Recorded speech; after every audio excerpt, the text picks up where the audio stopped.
We are live. What's up, everybody, and welcome to another episode of Police Off the Cuff After Hours. My name is Mark the Mayo. I'm your host. I'm here with my co-host, my partner, in all things law enforcement, the very handsome Bill Cannon. What's up, Bill? Doing good, man. It's nice to see Mike back again. He's been a guest at least once or two, actually twice he's been a guest. Maybe three times. Three times. Especially early on in the show, he was the top-ranked guest. He's an author, he's a poet, he's a retired first grade NYPD first grade detective. He's here with us again. What's up, Michael O'Keefe? Hey, what's going on, Mark? Good to see you guys again. Good to see you too, man. You're hustling now with the book, right? Burned to a Crisp? Yeah, trying to get it out there. It's a little difficult. There aren't too many live events. I actually have to host one, I guess, if I'm going to have one. Next Thursday, I'm actually doing a book launch out here on Long Island. Well, Mike, you're just getting back into it because of COVID, right? So you couldn't really make appearances. Now you get out there, you start hawking your books at bars, restaurants, libraries, pole dancing seminars. Sure, pretty much. I'll go to the opening of an envelope if I think I can fill a book there. But it's been difficult because all of the stuff that I used to count on for my in-person appearances all got canceled. All of the book fairs, all the library shows, all the book shows. I mean, it was tough. I released my last novel, A Reckoning in Brooklyn, at exactly the wrong time, about a month before the pandemic hit. So I probably took about a $50,000 hit in actually person-to-person sales because of the pandemic. So I'm hoping to do a little better with this one. You know, Mike, for people that don't know you, I'm going to just introduce them to who you are. You can't talk about Michael O'Keefe, the author, without talking about Michael O'Keefe, the first grade detective, Michael O'Keefe, the 3-4 anti-crime cop that was involved in the incident in 1992 where you got in an altercation with a perp named Kiko Garcia, and it was a life-or-death fight, hand-to-hand combat, and guns involved, and you shot and killed Kiko Garcia. And that has somewhat defined your police career and later on now your career as an author, because that was a defining moment in your life. Yeah, it was obviously it was a critical moment. If I didn't come out of that hallway, that would have been the last you heard of Michael O'Keefe. You would have never wrote these 3 books. No. So that's 3 books that never would have been written. How about that? You know, I want to put something up on the screen because people can get the flavor of what New York City was like back then, and we'll just play this. 80s, bottles and bricks are being thrown. Several cars have been set on fire. Some of their occupants have been thrown from the cars. One building directly across from the building where 24-year-old Jose Garcia was shot was set on fire. According to police, the protesters are not organized. They're traveling in vans numbering up to 200. So far, several demonstrators have been arrested. 2 police officers and a civilian have been injured in front of the precinct in Washington Heights. Now, as I said, this is almost an uphill battle. Cars are being burned. Police are trying to keep the peace peacefully. They're trying to do everything they can. There have been several arrests. Many are going on right now, even as we speak. Now, these problems have been going on since Friday night. Earlier today, Mayor Dinkins visited this exact area. It was quiet. Hyung Yoon has more on that story.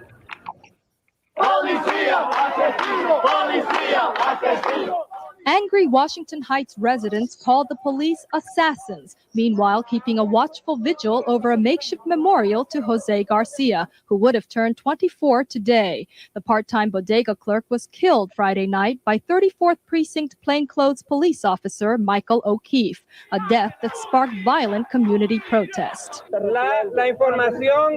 Community leaders like City Councilman Guillermo Linares scrambled to calm the growing outrage in the community. In the afternoon, Mayor Dinkins paid a visit to the grieving family of the victim. I came to pay my respects and offer my condolences to the family and to assure them that everything that can be done will be done, thoroughly investigate the circumstances of this death. Witnesses insist the unarmed man pleaded for his life as Officer O'Keefe beat him repeatedly with his police radio, then shot him in cold blood in the lobby of this apartment building. But the police account is that Officer O'Keefe found a fully loaded .38 caliber revolver on Garcia. Residents accuse O'Keefe of being a crooked cop who allegedly ripped off drug dealers. Investigators have yet to question O'Keefe, who's called in sick every day since the shooting. The incident comes at a time when the 34th precinct, along with several others, is under investigation for corruption. Do you feel that this incident is going to accelerate the investigation of police corruption in the city, especially regarding the 34th? I think it ought to be understood that an allegation of police brutality, which is what exists here, is not the same as an allegation of corruption. An autopsy by the medical examiner ruled the death a homicide, but revealed no evidence Garcia was beaten, disputing witness accounts. Again, as you can see behind me, police are trying to keep the peace. Now, it has been pretty peaceful here at 162nd and St. Nicholas. There has been a candlelight vigil going on all night.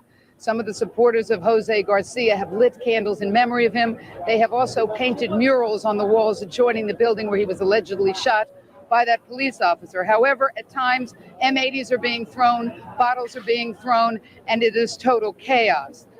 It is important to note, while this is going on, while buildings and cars are being burnt, the majority of the people here are trying to keep the peace. They're in their homes. As I said, there are large numbers of youths roaming the area, but still, this is a 30-block area, and there's an awful lot of people trying to keep the peace up here. We'll have a lot more for you later. Reporting live from Washington Heights, Penny Crone, Fox 5 News. Now back to you.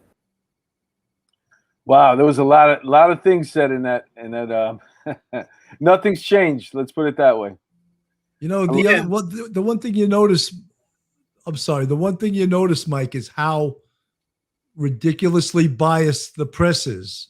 The press is like, look at their report, what they reported. They just reported a one-sided, horrendous, he beat him. Michael O'Keefe beat him, and the 3-4's up for corruption, and he went sick every day since they don't mention that's police procedure to go sick. Like you went sick, like there was something wrong with you going sick. Yeah, actually, I didn't go sick. I wanted to come back to work. They told me stay home. Right. They retroactively listed me as sick. They got everything wrong in that. Yeah, pretty much. And then there was, it was very kind of Mayor Jenkins at the time to offer the family condolences and comfort. Mrs. O'Keefe at home in Queens, never heard from him. Lifelong citizen, city of New York. Mayor didn't feel the need to reach out to her. It was ridiculous. It was absurd. It was sublime. When you see that, Mike, what does it do to your stomach? How does it make you feel when you see that being replayed like that? Well, ultimately, it depresses me because I look at that, and here we are. It's 29 years later, and it's same shit, different day. We have not learned from our mistakes. We're judging cops without any information coming in just because there's an allegation from someone. And I don't know what the solution is. The media does not help. Obviously, they're going to report whoever talks to them in the police department. That's not what we do. We don't give you the information up front. We do an investigation, and then it's released to you when the information basically is complete, and it's time to release it. The fact that the media doesn't know anything, for whatever reason, doesn't make them think that they should stop talking. So they just keep flapping. And the one inaccurate is the nicest thing I can say about it. Side of the story is what gets reported. And this creates a narrative in the public's mind that it's very difficult to move them off of. Once they think they understand something, they stop accepting other information, even if the other information is correct. Well, I know that the police department, maybe they weren't quick enough to the draw, but they got the truth out about Kiko Garcia. And they must have had some friendly people in the press, because I remember seeing him on a Manhattan North Narcotics video showing off like kilos of cocaine, and he was standing there posing with his guns. Yeah. Interestingly enough, Major Case Narcotics, They basically let everybody know in the police department hierarchy that they had the open investigation going on that drug spot, and they had these videotapes, and they had X amount of buys, including on Kiko Garcia. They had bought from. By that time, the mayor's office was already managing the story, and they suppressed it. So somebody in that major case narcotics team went around them and the mayor's edict to sit on the information and released it to the press. And that sort of saved your the ass, press right? is going to welcome a story like that because it's a scoop. So that's the only reason it got out. It wasn't the reporter who got the information wasn't looking to do the right thing. They were just looking to basically scoop their competitors. Yeah, but I think also too you have to keep in mind the story is exciting for the news as far as ratings go. When it starts Mayhem off is the way, exciting. Mayhem is exciting, and it's for that reason why I look at the mainstream media and I label them parasites. And the next part that's even more exciting is when a video like that about Kiko Garcia gets released, because now it brings up another side of the story. So now we're going to bring up back to the original side, the other side. Now they're competing against each other. The truth is going to come out. It becomes like a soap opera, and that's what the ratings, that's what they do. The media wants to do. Those stories are exciting for them. Well, that story, basically the story about him and the video of him tossing the cocaine in the air, that played. There was an outrage by the working people in the city of New York when they found out that the mayor was paying for basically a royal funeral for this drug dealer who tried to kill a cop. And people who ordinarily just want to be left alone and want to go to work every day, all of a sudden got really pissed off because their tax dollars were going to pay for this. And people that work for a living, they don't want order taken away. It's the order that they count on that allows them to go to work every day to feed their family and pay their mortgage.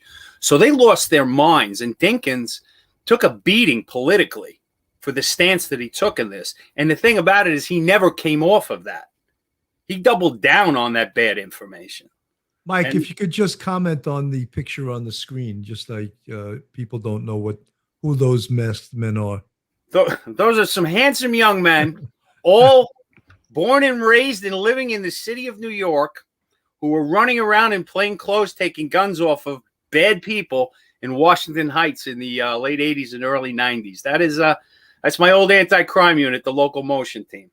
And Mike, part of this story is that the story didn't end after the Kiko Garcia shooting for you, or even for the 3-4 anti-crime.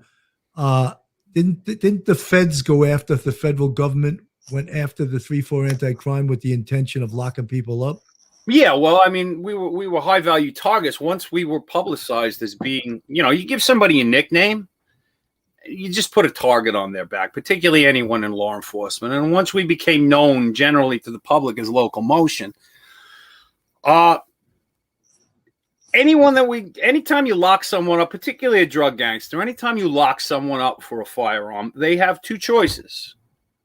At arraignment, they could plead guilty and say, yeah, you got me with the gun. Or they could plead not guilty and make a story up about how they either didn't have the gun or how the gun came into their possession. So subsequently, every time everybody pled not guilty, they had a story that reflected bad upon the arresting officers, that allegedly we put the gun on them and that they never had the gun or that we were lying. The feds now, in the form of their official corruption unit, get these allegations, and the way that I might not be the best person to talk about this because I'm still very bitter about it, and I absolutely hate federal law enforcement because they're corrupt, right? Not necessarily for any other reason but their own career advancement. For a federal prosecutor to get a group of anti-crime cops for civil rights offenses, like local motion, you can pretty much guarantee that they're going to either be one of the top U.S. attorneys or possibly even the governor one day. So getting a group of cops with a nickname, that's a high-value target for a federal prosecutor. They were willing to frame us and actually impanel 5 separate grand juries that all came back no true bill.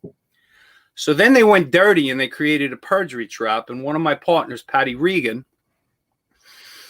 was forced to testify, and it really was a cross-examination in front of a grand jury for 8.5 hours. And he subsequently was indicted for perjury and I believe obstruction of justice. And the thing about it is the perjuries that they claimed that he was guilty of were really just failure to recollect correctly about 5 taped phone calls that took place months previously to his testimony. And they figured that if they got him and they indicted him on that, they could get him to flip and he would sign off on whatever allegation they put in front of him. Well, they were wrong. Cops don't flip. Real, honest cops don't flip. And Patty Regan ended up doing a year in federal penitentiary. And it's not even, I mean, that's not even the worst. They sent him to Kentucky, I believe, right? Yeah, and they chose Kentucky. He went to the prison at the center of the Daniel Boone National Forest, and there is nothing around within 2 hours of that prison. When we went out to see him, we had to stay in a hotel in Lexington, which was a 4.5 hour drive. Wow. Just to go see him, to basically spend an hour or two with him. And we did this a couple of times in the year that he had to spend up there. But yeah, it was brutal. And every week, an FBI agent from Kentucky had to go in and see him and sit down and ask him, "You want to change your story now?" And he told him, "No, I don't. Go fuck yourself." Yeah. So, yeah, Mike, there's someone in our chat, retired Sergeant Melinda, who's a retired U.S. Army Melinda. She said, "I've read one of O'Keefe's novels and I couldn't put it down. Great man he is." Oh, that's very sweet of her to say. Thank you, Captain. Very nice, right? Yeah. I'm just going to put Mike's books up on the screen. This is his first novel, Shot to Pieces, which is it's pretty autobiographical. You use your own life as the backdrop, but you call yourself Patty Durr, right? Yeah, well, it's interestingly enough, Patty Durr is actually my birth name. So it's even more autobiographical than you suspect. And let me put the second book up. This is A Reckoning in Brooklyn. Yeah. And then this is the third one right now, Burnt to a Crisp. And if you haven't read any of Michael O'Keefe's novels, they're fantastic. And like Sergeant Melinda says, she couldn't put it down. And I've actually lent them to friends of mine, and that doesn't help Mike. I know buying a new book, but they've loved the book, and they actually return it, which is a good sign. Sure. They really liked the book. Or they fear you. Hey, I don't know. I don't know if it's that, but. And this was you did another episode one time of Police Off the Cuff, and I believe that was the flyer for it, made by Angie. Yeah, that's a good flyer. Angie Yang made the flyer. Yes, very nice. And this, of course, is the flyer for this show. Some handsome fellas in that the bottom leaning toward the right. Some real handsome guys there, right? Yeah. See, every crew I'm with, I'm always the runt of the litter. I don't think I realize I'm as short as I am until I get around you big animals. So what? So you said you have a book signing coming up now, so it's starting to pick up. Well, this one I'm actually. Shout out to retired Detective Jim Lamandola from the NYPD. He actually owns. He's one of the owners of the Nutty Irishman in Farmingdale, and he takes care of me whenever I release a book. He gives me the back room, and I pumped it up through social media. I'm hoping to have a good number of people. I'm running a happy hour from 7 to 8 on Thursday, July 29th, and then. After the happy hour, I'm going to do the book event, read a little bit of the book, maybe some original poetry, open the floor up to some questions. It should be a good time. So it's a really nice place. Yeah, hopefully, both of us are comics as well. So it's starting to pick up again, Yeah. I just came back from Nashville. I did a gig with legendary comedian, both of them too, John Marooney, who's been a guest on the show. He's a legendary comedian. He's also working upstate as a police officer right now. And Joey Cola, and we did it for this group called the New York Tactical Officers Association, NITO. And the president his name is Larry Bereznoy. He's a great guy. I've done a few shows for him. He has a lot of events. So, for example, it's a 3-day seminar. You get lectures from the best in the fields. This one was particularly for SWAT teams, tactical teams, apprehension teams, hostage negotiation teams. They have a trade show going on there, and they have these lectures all day. And then at nighttime, I guess you could go visit downtown Nashville, and one of the nights they had a comedy show, so we performed, and it was a lot of fun. I went through the tactical force. I went live on YouTube with it. It was my first time doing a YouTube live, so it was a little clunky, and but it was funny. And at the end of it, when you go to one of these trade shows, they have all the latest gear, all the latest guns, helmets, tactical vests, you name it. There's drones, whatever is involved in law enforcement. If you're a buff, you want to go to these events. If you are EMS, they also have one for EMS. They have several different categories that you can go away for a few days and get all this training and stuff. And at the end of it, I found a guy, and he had some like futuristic Captain America stuff. And he had this glove, and he puts the glove on you, and it shocks you with electrodes. And I got to tell you, I made the mistake of being the guinea pig. I tried to talk John Marooney into doing it. He bailed. And there was nothing like it. And if this stuff gets out there and law enforcement can use it, you won't have to worry about taking down perps anymore, man. You just put that glove on, you touch them. You got to touch their skin, though. It's got to be some part of their skin. It can't be the hair or the clothes. But it took me down. And immediately, there was no thought of even fighting. You can't do nothing. That's how many volts are going through you. And the funny thing is, it only stays in that one particular area. So he grabbed me on the forearm, and it only stayed right there. It doesn't move to your heart or any other way. Wherever they touch you, that's exactly where you feel the shock. So there's a lot of crazy gear that's coming out there, man. I buffed out, I got to tell you. Well, the downside of that, Mark, is you need a state legislature that'll let you use it. It doesn't matter what you invent. If the police aren't allowed to be the police, that tactical gear is never getting used. That's true because the police department came out with a robot that was shaped like a dog. Yeah. And it could do a lot of things, and the city council nixed it. He handled one case, and he came out flawless, that dog. A shining star. They took videos of him coming out the building. He had the perp like cuffed. He was dragging the perp out. And that was his first and last job. It was, you know what it was? It was done too well. If you, Duty Ron, I'm sorry, go ahead. No, go ahead. Duty Ron, thank you so much for that $10 super chat.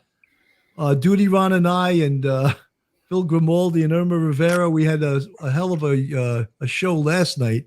We got a little controversial. I won't get into what it was about because that's why. But you can tune in and watch it. You'll see why it was controversial. But you got to be careful in these. There's haters out there that don't love everything you say. That's for sure. The podcast wars. Yeah, that's right. The podcast wars. People fighting for super chats. People fighting for a bigger audience. And. Somewhere in there's ethics and honesty, and so that's what we hope to do. Let me ask you: are you working on something now? What are you doing? You got something? Are you writing? Yeah, I actually have 2 more finished novels. I'm in the editing process with both of them. I'm not sure which one I'm going to publish first. I have another Patty Dern novel, which will be a follow-up to Burnt to a Crisp, and I'm actually working on it's a 1979 college basketball point shaving novel. Beat the Mob, Beat the Government basketball book. And it's interesting. It's basketball before the 3-point arc and the shot clock, which was pretty much the last time I played it. and the high shorts, right? The shorts. Remember those? Short shorts, Yeah, the shiny, short shiny shorts. shorts. No, 79. Actually, the uniforms had changed a little bit. They weren't as severe as the ones Will Chamberlain was wearing in the 60s. Right. But it was 79. You know, it was an age of innocence. Was that when there was the CCNY scandal, or was that back even? No, further? CCNY took place in the 50s. What I based this event on, back in the, I think it was the early 80s, Fritzy Giovanello managed to fix the some basketball games at Boston College, and that whole scandal blew up. But it never got as big as it potentially could have. So I kind of took that and I moved it forward, backwards a couple of years to 1979, and I put it at Brooklyn College, the Brooklyn College Blackbirds, and I actually turned them into a national basketball power in the novel. And it involves obviously New York Mafia, and I keep the story kind of located in Brooklyn, which is nice because it's got a 1979 Brooklyn feel to it. If you lived in Brooklyn at that time, there was just a grittiness to the existence back then. I mean, loan sharks were a real deal. Nobody had any money unless you went on the street to go get it. Everybody was on a hustle. Everybody was on a scam. And it added... People walked a razor edge between lawlessness and uprightness. And it was sometimes you weren't sure which side of the line you were on. And this book takes you down that path. Sounds pretty good. I mean, you have a great flair in your writing for detail, which I really appreciate, because when you paint a picture as a writer and you can actually see what the writer's talking about. And I always wonder, I think, wow, did he ride back there to go re-look that up? Because I never remember, like, I attended bar at Pete's Tavern on 18th and Irving from like 1982 to 85. And, I could describe it, but I couldn't describe it in great detail unless maybe I sat out there and had a pen and wrote down exactly what the architecture looked like. And, well, I have a picture in my mind, but, Yeah. Well, where I actually set this book, it's around the areas of Park Slope, downtown Brooklyn, Flatlands. Flatlands is a big one. I actually have my basketball star comes out of St. Thomas Aquinas and Flatlands. And for you people who are basketball historians, particularly New York basketball historians, that's where Chris Mullin came from. Right. Chris was the big star from my era. I shouldn't say that I played against him in high school. I sat at the end of the bench and watched him destroy us.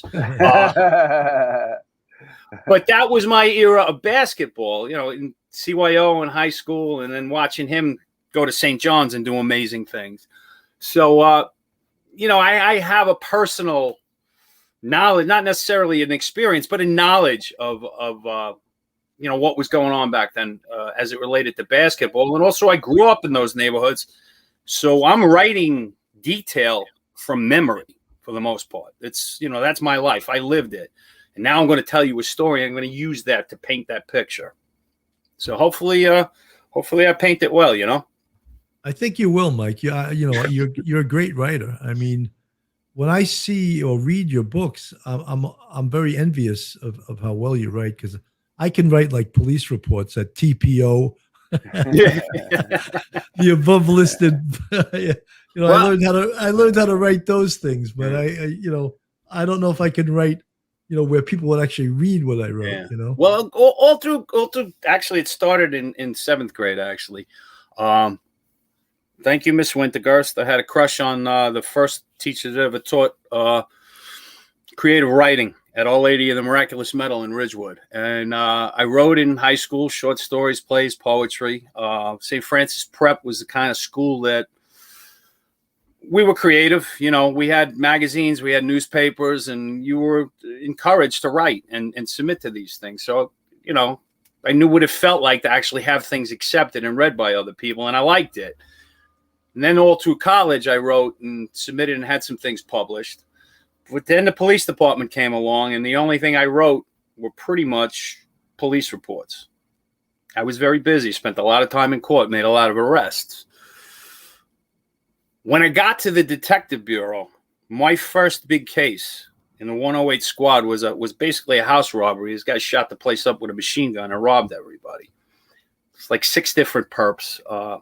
I do a great job on the investigation, but now it's time to type the DD5s, and an old timer gives me the worst advice I ever got on this job. He says, don't document anything. They can only tear you apart in cross-examination. And kid, take a pension loan every 6 months. Yeah, that's probably the same idiot that told me that. But in any event, now this case goes to trial a year later, and I don't remember anything. I mean, I have a vague picture of what went on. I know, I got the lineup forms, I got the photo array forms, but I don't have any documentation. So when cross-examination comes, I am getting savaged on the stand. It got so bad that the jury felt bad for me. This guy did his client a disservice because right away I realized, listen, I screwed up. I took some bad advice. I do not have 2 years later, a year and a half later, I don't have an independent recollection of everything I did every second of every minute of this investigation. What I do have is this, and I testified to that again. And finally, the guy gave up. He couldn't, he wasn't getting any more mea culpa out of me than that. And fortunately, we got a conviction, and I think the guy ended up doing 18 years. But from that day forward, I went into the squad, and I'm like, that's it. If I'm going to remember these cases, I'm going to have to tell myself a story that I'm going to remember. So I started typing 5s in the way that I would type a short story. Drove my bosses nuts. my sergeant in the 8-3 RIP, Gary Leone, came out of the office flustered. He goes, "Why do I need a thesaurus to read your file?" I'm like, "Because you didn't go to St. Francis Prep. I don't know what to tell you. I'm not changing." And then when I told him why I wrote my 5s like that, he was like, "All right, continue." Mike, I just want to tell a quick funny story relative to that stuff is that cops always try to get advice from other cops, even though you shouldn't do that in certain instances. If you want financial advice, the worst person you could ever go to is another cop. You should go to a financial advisor. Mm-hmm. If you want legal advice, you should go to an attorney, right? But yet all of these people, there was a big discussion online a couple of weeks ago saying, if you get pulled over for DWI, should you blow or should you not blow? And all these cops are saying, don't blow, don't blow, don't blow. And I said, something, maybe you should ask an attorney because I think things have changed. Joe Murray, you're in the live chat. What do you say? Should you blow or not blow? And don't send me a bill for this advice. Where is he? I know he's in the chat somewhere. But you know what I'm talking about? Remember when we came on the job, the old timers would say, "Hey, kid, take a pension loan every 6 months. It's your money." Yeah, well, the thing is, I'm a rookie detective, and I'm asking a guy who's been doing this for 15, 20 years. So I'm thinking I'm going to get some sage advice. But by the time I got out of the 108 and I got to look at this guy's act, I realized he didn't make a pimple on a detective's ass. He was the last guy to ask. So what I should have done was gotten on the phone and called Jerry Giorgio. Jerry would have straightened me out. He was one of the best who ever did it. In my opinion, the best who ever did it. Guys, we're going to go to a quick commercial. Folks, if you're getting sick and tired of many things in New York, the politics, the taxes, a lot of things, and you want to move down south, say to Myrtle Beach, well, Carol Waters is a realtor down in Myrtle Beach, South Carolina. For 20 years, she worked as a bartender at the Fitzpatrick Hotel in Midtown. Her husband, Rob Mayen, was an NYPD police officer who rolled over to the fire department, and together they make a great team of realtors down in Myrtle Beach. So if you're looking to relocate for a vacation home, a condo, or to buy a home down there, give Carol Waters a call, 914-261-6681, or you can email her at carolwaterssellsmb@gmail.com. Joe Murray, attorney at law. He's not only a frequent guest, he was a great NYPD cop, turned lawyer, ran for Queens DA, but he is a phenomenal lawyer. If you ever run into trouble, make sure that you have this card in your pocket. Take a picture of the screen. Visit his website, It's jmurray/law.com. The phone number's on here as well. He's a frequent guest. He's our legal expert. And God forbid you get into trouble. You don't want to fool around. You want to have the best on your side. And trust me when I tell you, Joe Murray will be behind you 100%. He's a gentleman, and he knows what he's doing. Wow. That was great. You know, all I have to do is pull up an episode and go to like the half-hour point, and there's his card on the screen. I could pull it up on my phone, you know. So, Mike, what you got 2 more novels waiting to be released. How about turning one of your novels into a movie or a TV series? You got anyone looking to write the screenplays? I actually had some interest and with respect to writing the screenplays. I'm writing them. I know how to write a screenplay. I want to get paid on a lot of levels when it's time. I had some interest. There were some people talking about possibly doing a series, possibly doing a short film, possibly doing a screenplay to get one of the novels optioned. And then Derek Chauvin took a knee on somebody's neck in Minneapolis, and everybody ran for cover. I'm getting canceled largely because my material is cop related. Yeah. So I have to wait for society to check itself, come back to reality, and realize who their heroes are. And, when they get tired of releasing this woke content that doesn't sell, that nobody wants any part of, perhaps they'll want to feed their families again, and then they'll come looking in my direction, and I'll be happy to entertain them, but I'm going to be doing background checks on anyone who wants to invest in me.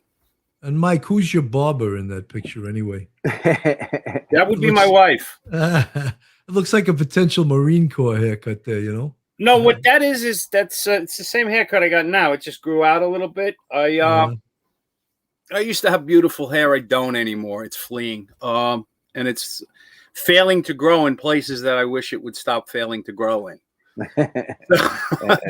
So you know what you need. Well, Mike. I still have some coverage up top. I'm keeping the side shaved. No, but what you need for your hair, that's what you need. Dipped in butter. Your hair will grow miraculously. I'm working on it. It's not working yet. You got to change the formula. We got to get some cocoa butter out there to the fans. No, it's, I'm holding on, but whatever. It is what it is. My hair doesn't define me because it's not much of a definition. You know what you spoke about before, as far as the canceling basically of the whole police culture, that show that was on TV that everyone loved, that live police show. Yeah. People loved that. That was canceled. And all of the police genre movies, they're going to all come back because that's a genre that will never, ever go away. But you talk about even like someone like Randy Jurgensen. He's probably been waiting for years with his great book, Circle of Six. And I'm sure he's had many people say, oh, we're going to make this a movie. And then, like you said, the Chauvin thing happens and all police novels or things that are waiting to go on the big screen are canceled. Well, they both kind of sort of happen at the same time, which you don't want either one of them to happen, the pandemic or the Chauvin thing. The fact that they both happened at the same time, like our business got shut down during the pandemic. But also, if your business revolved around anything police related, the Chauvin incident hit you hard as well. But they both kind of sort of happened at the same time. It was closed. Everything was done anyway. You couldn't really operate the way you wanted to during the pandemic. So, I mean, now it's coming out. That police show that you were talking about, that I think that's back on the air, or they picked it up again anyway. PD Live. And I think that the cartoon powwow with the dog, whatever, the cop dog, I think they're letting him come back. They took that dog, the sheriff dog, off the TV too. So crazy, you know? Like he was really making. I don't even know what that is. I think it's a dog, right? All cops are bad, don't you know that? Yeah. Not anymore though. Lieutenant Even Peter cartoon Pranzo. puppy dogs are bad. Lieutenant Peter Pranzo from Harlem Raiders fame, thank you so much for the $5 super chat. Joshua, our engineer, thank you so much for the $5 super chat. You're keeping us in business. That's a great thing. Folks, this is Michael O'Keefe, retired NYPD first grade detective, the author of 3 novels. He's got 2 more ready to go. I mean, what a prolific writer this guy is. Maybe you should, if you want to do a memoir, send them, but I'm sure you don't want to write that kind of stuff. No, Right, Mike? not. I don't believe in memoirs. No. No. No. I mean, I love hearing from old-time detectives, and I want to hear the most important story in their careers. But I had that in A Reckoning of Brooklyn. In Brooklyn, I had an undercover story from a friend of mine, Angelo Florio. Angelo got shot back in the 70s, making a 2-kilo buy in Brooklyn. And it's a harrowing story, but it's one chapter in a book. It's not a whole book. You know, one war story does not a novel make. So if you would like to see your story reflected through Patty Durr in a novel, by all means, reach out to me. I would love to hear it. I would love to incorporate it into the narrative that I'm running already with my novels. But if you're looking to write a memoir, I wish you all the luck in the world. Nancy Elizabeth, thank you so much for that $10 super chat. NYPD family, always back the blue 100%. Thank you that there's still NYPD fans out there. There's still fans of the blue out there. There's still fund the police, not defund the police people out there. And we appreciate that. You know, you'd make a great police consultant. I was actually hired as a police consultant on a primetime show that got greenlit. And it was interesting because I figured out really quick how hard these writers work on these shows. And the last thing they want is the police consultant coming in on Thursdays and telling them that everything they wrote is wrong. So whatever they came up with, I just used to say, yeah, of course that could happen. Definitely. Yeah. They loved me. We continued working for 17 weeks. I got paid. And then they had a new head of studio. The show, instead of getting picked up, the writer, Andy Breckman, who wrote the show, Monk. So it just goes to show you an Emmy Award that's winner. a realistic police show. Well, whatever it is. The one we were doing was even worse. It was about the lady could read handwriting, so she was solving homicides by reading handwriting. It's based off a book that she wrote. We were going to do a whole series on that. Wow. Hey, it's TV, man. You know, there's certain things on TV that, and look at the whole Law and Order has been running for 20-something years, right? It's just a whole franchise. Yeah. And I always cringe in Law and Order when they feel they always have to read Miranda right on the scene. And they love it so much. Joe Jones, you're under arrest. You have the right to, I mean, I've never seen that anywhere. It's for TV, man. I know, TV. But it's disgusting if it's not true. Stop doing it. They know it's not ridiculous. true. They know it's not true. I know, but it's so like theatrical. Yet cops, when you see that, I just, I cringe. You know. Yeah. Especially if it's a cop in uniform doing it. Or you know what's another funny thing? When it's a busy intersection and they're talking to the guy across the street and he can hear them. You ever think of that? There's no way on a city street this guy across the street could hear what you're saying. The one thing in Law and Order is the person that they're going to interview, the cops, when they show up at their job or at their home, they're always walking away. Like, I can't talk right now. I'll be like, yo, do me a favor. Where the fuck are you going? Get over here. Right here. They're always so busy. Yeah, they're always talking. But that's because you have to keep the scene moving. There has to be movement in the scene. You know what I hate the most is when cops turn into libs. Because I've met about 3 liberal cops in my entire police career. And when I see it on these police shows, I want to vomit. You know what I'm talking about, right? Yeah.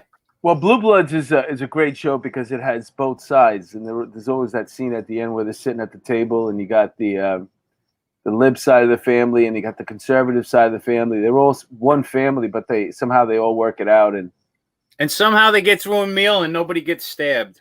Yeah. What world are they living in? It's TV. It's TV. Yeah, exactly. You know, it's Gilligan's Island, but the police version. Yeah. Nancy Elizabeth said, there's more libs than you think. Sad. Woke goes broke. I like that one. That's a good expression, you know? Yeah, it's the truth. I mean, The entertainment industry have swallowed woke ascendancy hook, line, and sinker, and now they're ramming this agenda down your throat. But the thing about it is, the consumer has to buy it, and they know it's bullshit, and they're not buying it. Right. So this is going to go on until it hurts them in the pocket, and then they realize, oh yeah, we're selling stuff. We got to sell it. And I'll be here when that happens. Keep generating material. But, sooner rather than later, I want the bigger house in Florida. Well, MC's Audio just said, he's a smart kid. He's a great broadcaster, MC's Audio, Mike Cologne. He says, look at the ratings for awards shows lately. And it's so true. I love They're unwatchable. But except when Ricky Gervais. Ricky Gervais is brilliant. Oh, when he killed them at that one show. I was howling, laughing. And then you had to see their face. Did you see Tom Hanks's face? He was like, he couldn't believe what he was saying, the shit he was saying to them. Yeah. He goes, don't come up here and give some political speech. Take your little award. He goes, most of you have less education than Greta Thunberg. I thought that was the greatest. That was the greatest line. So don't try to say, because people out there, they don't want to hear what you have to say. I loved it. And when you saw the faces of all these, wealthy people, all Green New Deal people, but they all came there with private jets. Yeah. This kind of stuff happens. I don't know. Mark, you want me to stop beating up the libs? No. What I'm saying, it's like in the 70s, when 60s and 70s, my father was involved in all that kind of stuff, and it's like whack-a-mole. They do it. They get a certain, they get their message out there to a certain extent. Then it's like whack-a-mole. They whack them back in.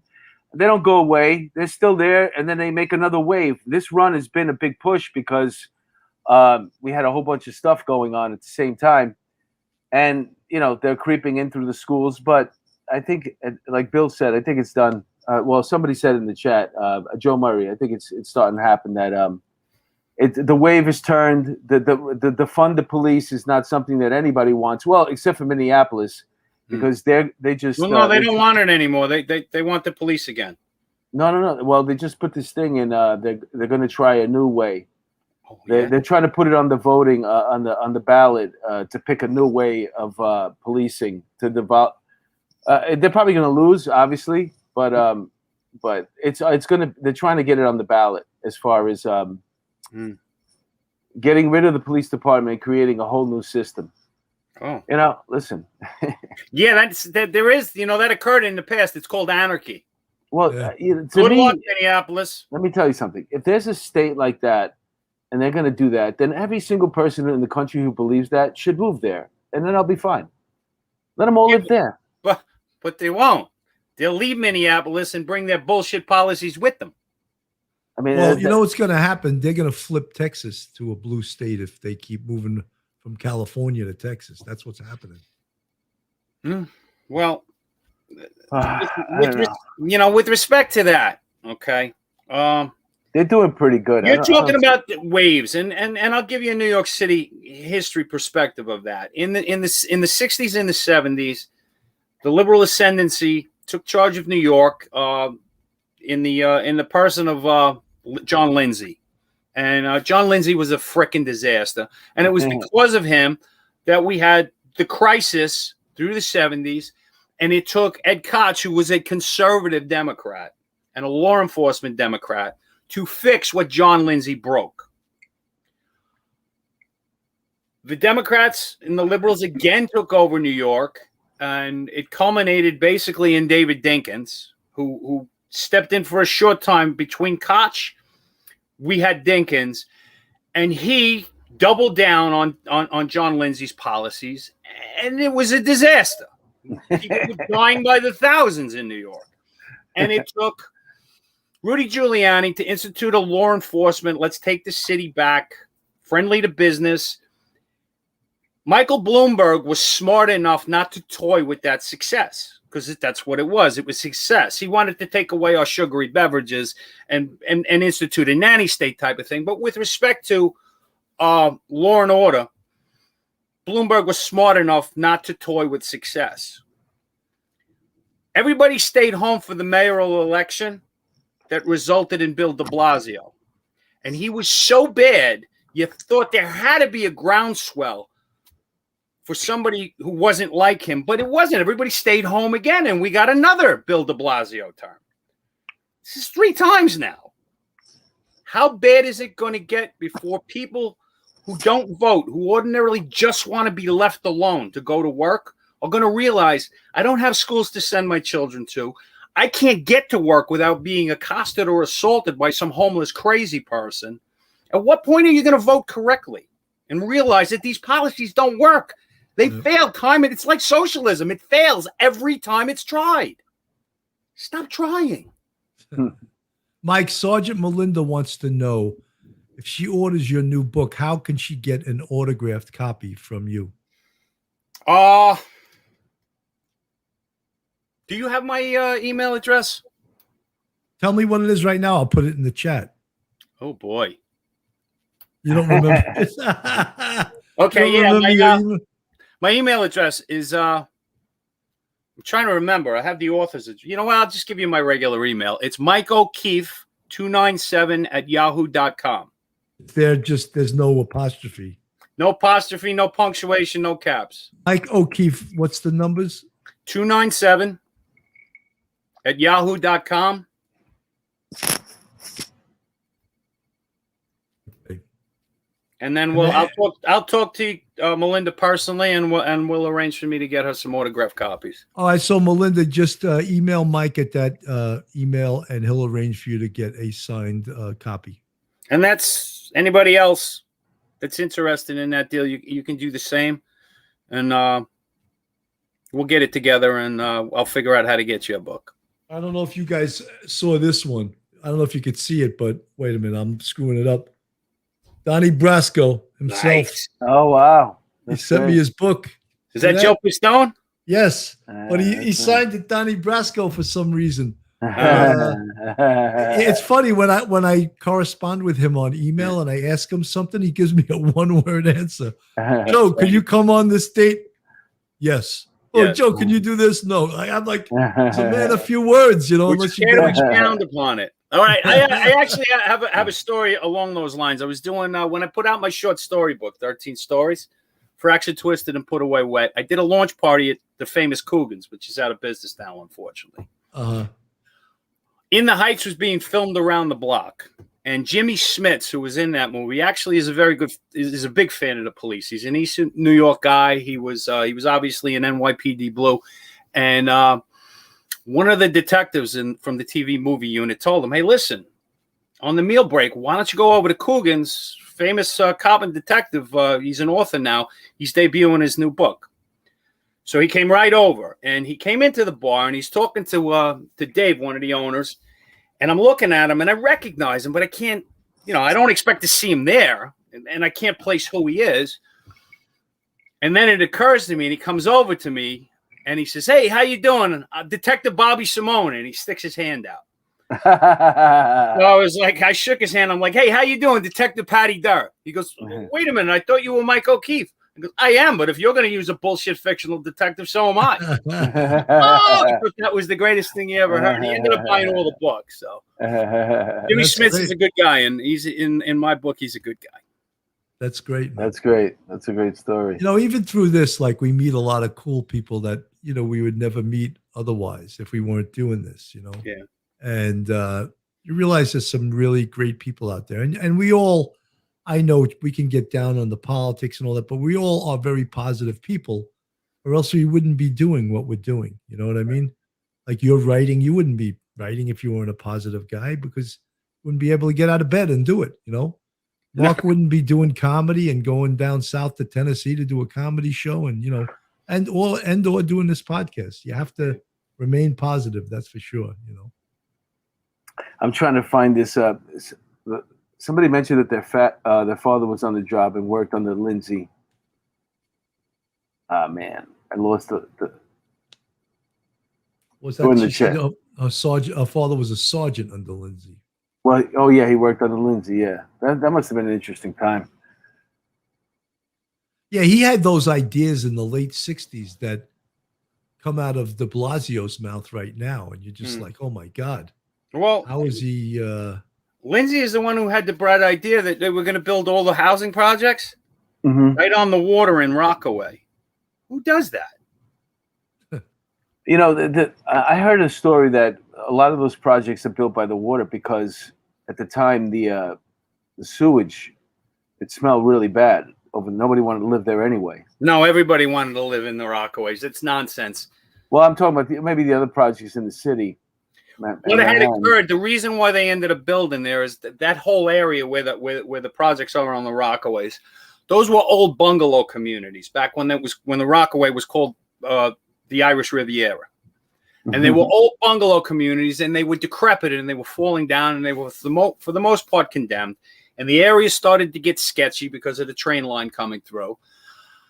So what occurred was after they knocked all of those down, it was vacant land that they could buy for next to nothing. It had never been valued land. It was a bungalow community. So the city was able to scoop that up, eminent domain it, and put up the projects there. And they didn't have to worry about a surrounding community who would have pitched a bitch about putting housing projects up near them. That's the reason. But a forward-thinking person would say, hey, this is oceanfront property. All we have to do is invest a little bit of money, maybe put a restaurant, a hotel, high-priced houses. It's oceanfront property. Yeah, those projects could have pretty went anywhere. No, Mark, he was not a forward-thinking man. It's Nancy Elizabeth. She posted, my dad was a sergeant under Lindsay. My dad taught me about politics because of him, I guess because of Lindsay, And most cops, are not shy about talking about their politics. Folks, thank you so much, all you people that are been big supporters of Police Off the Cuff. There's a little flyer there. Please, if you like this podcast and you're not subscribed, hit the subscribe button on YouTube. Give us a thumbs up. We can always use whatever support you have. Follow us on Facebook. We have a website called policeoffthecuff.com. You can also get us on Patreon. Join us on Patreon. We have 3 different levels on Patreon. Here it is right there. At the bottom, there's the little banner, www.patreon.com/policeoffthecuff. For $7 a month, you can join us. You're the bucket. For $9, you can polish my rack. And for $11 a month, you are the premier. And I'm going to try to put it up there so you can really appreciate it. Where are you now? I'm missing the dipped in butter. Oh, here we go. You get to be dipped in butter. And that is our most famous expression here on Police Off the Cuff. So if you want to be dipped in butter and join our Patreon, it costs $11 a month. Hey, how's our merch page coming along? It's coming along great. Our merch, soon we're going to have merchandise. I know you guys don't appreciate the massive undertaking this is, and why should you? It's our job to do it, and it's Josh, our engineer, to do it. But it is a massive undertaking to put merchandise out and to get things that you would like, and it's not an easy thing, but we're working on it. But some of the samples that we've seen so far are kick-ass, right? Yeah, we actually have an iPhone holder that says, says dipped in butter on the back. I love that one. Who doesn't want one of those? And of course, coffee cups. And there was a hat that has Police Off the Cuff on the front. I thought it was beautiful. I can't wait to get this stuff. Josh is in the chat. It's all coming soon. It's he's working on it. Our engineer Josh is like I'm an amazing guy. He's doing all this work from sunny California, but he did our website for us. If you haven't been on our website, check it out. That's policeoffthecuff.com. And he's just done an amazing job for us. And I can't talk enough about Josh. We're also on Instagram. There we are on Instagram. And let me just mention one more time that I was in Nashville and I was at this TAC Ops. And if you're a SWAT team guy, tactical, hostage negotiation, any type of if you're a buff, a straight up buff, and you love this kind of stuff, see if you're on the job, see if you can get the job to pay for you to go to one of these training. The speakers that are there are great, experts in their field. You go to some training during the day, and then they also have the trade show there where you get to see all the latest in law enforcement stuff, the stuff that's coming out. It's really, really fascinating what they're doing with drones, what they're doing with telephones, what they're doing with these those flash bombs that they throw in, the rifles, the guns that I saw. It's just amazing. And it's not that expensive either. A weekend over there could cost you like $400. It's nothing, really. And you have a great time, and you get to meet other buffs. It's an amazing time. Someone wants hey guys, since you're boosting all the web pages, you think you could throw my web page up there? Yeah, let's go. I can. What is it? michaelokeefeauthor.com. Let me see if I can pull it up on the. Yeah, and if you guess when they get finished scrolling through all the free material, and there's a lot, scroll down to my Amazon link and click on that, and you can buy all of my books, and they're all fairly discounted. Let me see. I don't.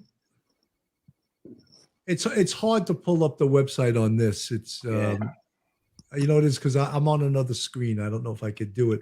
Hopefully we can create a joint venture where we can do a podcast live, and we can have you come there as I guess you stop in, but you also have a booth there, and maybe a couple of other authors from the shows too. That the big guests can have a booth there too. Maybe we can have some comedy to it. Make it a whole evening, an event. Sure. It's something that we should start preparing for. Yeah, I'm going to just try to share this for a second. I don't know if this stuff is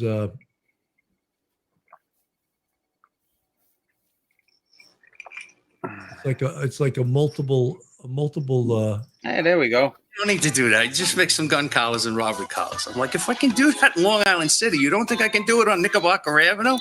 He's like, I know.